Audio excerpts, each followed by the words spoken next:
On September 17, 2019, Kelsey Piper wrote an article for Vox claiming that without the financial backing of America's richest individuals, the abortion industry would be virtually non-existent. If you could snap your fingers and rid the world of billionaire philanthropists instantly, hundreds of millions of women worldwide would lose access to contraception. And in the U.S., only the rich would have access to legal abortion. The abortion industry has always relied on financial support from outside sources, and billionaire philanthropists are one of the largest sources of that support. They have driven the expansion and evolution of abortion from its inception, spending many billions of dollars not just on the funding of abortions themselves, but in legal battles, PR campaigns, research, and development. Without the financial support of these billionaires, abortion would not be nearly as prevalent as it is.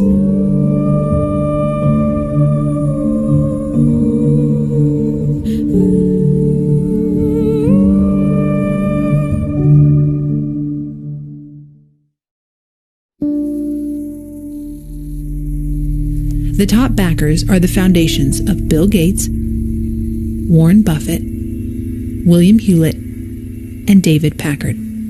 Bill Gates made his billions as the founder of the software company Microsoft and is currently the second richest man in the world. Warren Buffett's known as one of the most successful investors of all time and is the fourth richest man in the world.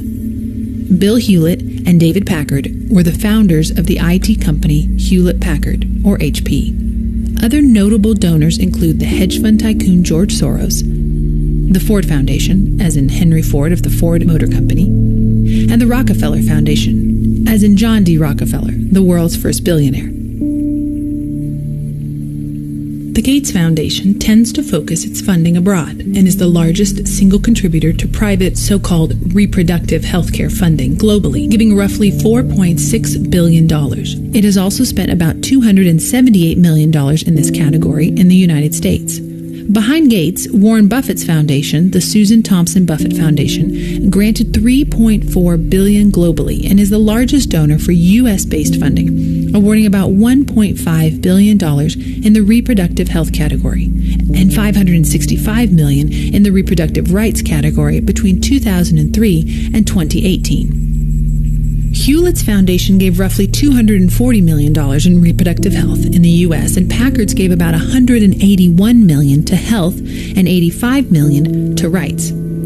So, what interest do these incredibly wealthy individuals have in abortion? Most will cite women's rights, female empowerment. However, their actual objective is one they are less eager to draw attention to: population control. The Rockefeller family, the grandfather of all wealthy American families, was influential in the development of the American eugenics movement of the 1920s. This movement saw the rise of compulsory sterilization laws and later served as the basis for the eugenics movement in Nazi Germany.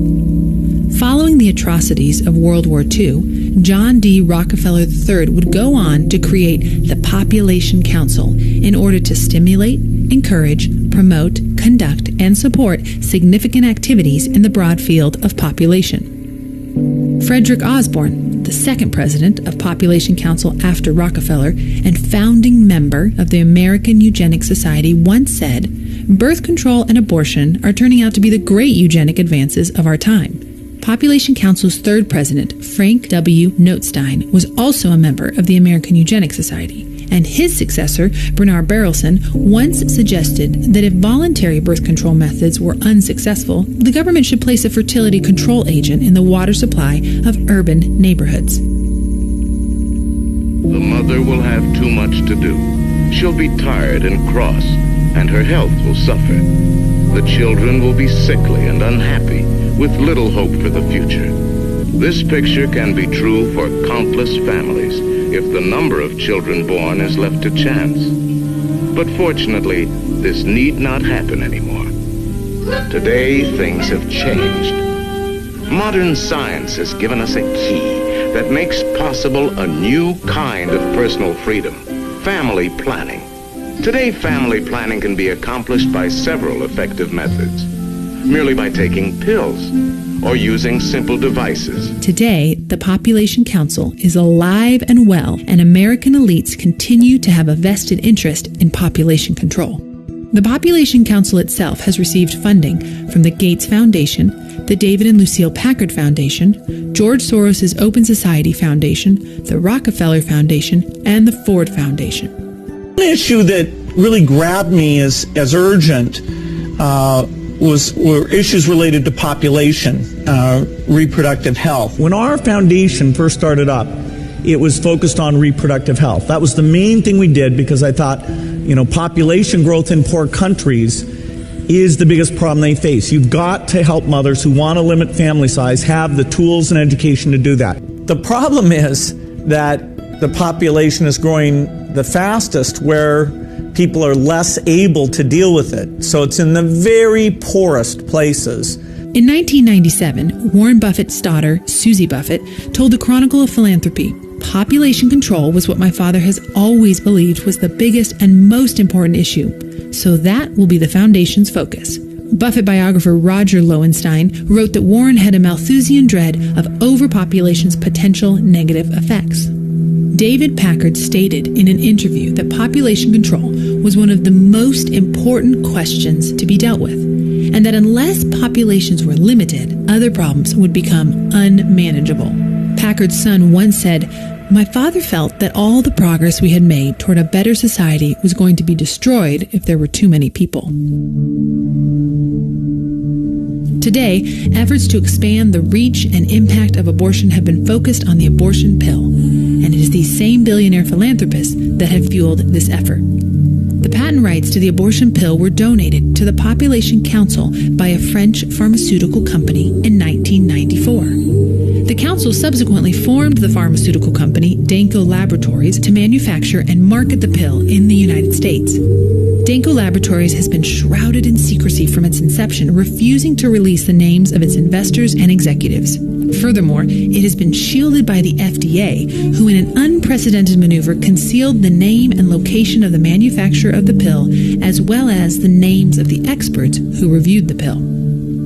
In spite of its secrecy, we do know that Buffett, Packard, and Soros foundations have all invested in Danco Laboratories. Genuity Health Project, which sponsored U.S. abortion pill clinical trials, is also funded by Gates, Packard, Hewlett, the Rockefeller Foundation, Population Council, and other anonymous donors. Additionally, the family planning organization called DKT International, which distributes the abortion pill internationally, is funded, once again, by Gates, Buffett, Packard, and Hewlett. Near the end of her article, Kelsey Piper from Vox poses this question: do philanthropists care about women's health care for the sake of those women, or just as a form of population control? To answer your question, Kelsey, these philanthropists only care about your right to choose as long as you choose what they think is right. The fact is that the abortion movement has always been fueled by ultra-wealthy individuals as a means to control global populations, promoting the killing of children and exploitation of women under the guise of reproductive health and women's rights.